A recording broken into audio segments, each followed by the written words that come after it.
परिवहन मंत्री प्रताप सरनाईक ने राज्य में बाइक टैक्सी शुरू करने का ऐलान किया है।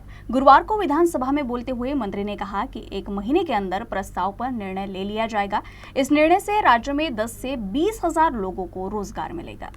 मंत्री सरनाईक ने कहा कि मुख्यमंत्री देवेंद्र फडणवीस के 100 दिनों के प्लान में युवक और युवतियों को रोजगार मुहैया कराना प्रमुख मुद्दा है। इसी को देखते हुए अन्य राज्यों की तरह महाराष्ट्र में जल्द ही बाइक टैक्सी की शुरुआत करने के प्रस्ताव पर काम किया जा रहा है। निर्णय का मुख्य मकसद युवा को रोजगार दिलाना और यातायात में आने वाले खर्च को कम करना है। इस महीने के आखिरी में हम प्रस्ताव पर अपनी मंजूरी दे देंगे। वहीं सुरक्षा को लेकर बोलते हुए मंत्री सरनाईक ने कहा कि यात्रियों की सुरक्षा के लिए कई नियम बनाने की जरूरत है, जिसका निर्णय परिवहन विभाग द्वारा लिया जाएगा।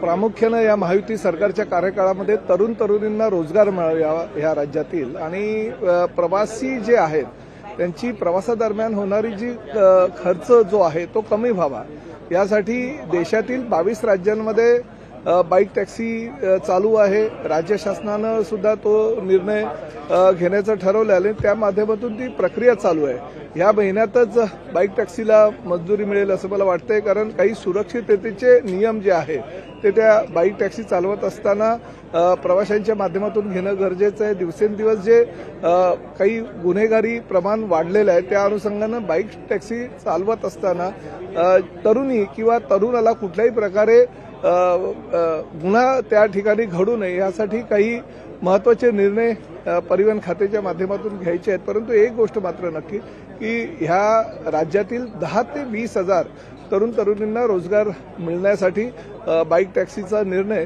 राज्य शासनानं घेण्याचं ठरवलेलं आणि लवकरच त्याबाबतीतली घोषणा होईल। कारण माननीय मुख्यमंत्र्यांच्या 100 दिवसांचा जो कार्यक्रम आहे त्यामध्ये बाइक टॅक्सी लवकरात लवकर परवानगी देण्याचं निश्चित ठरलं आहे।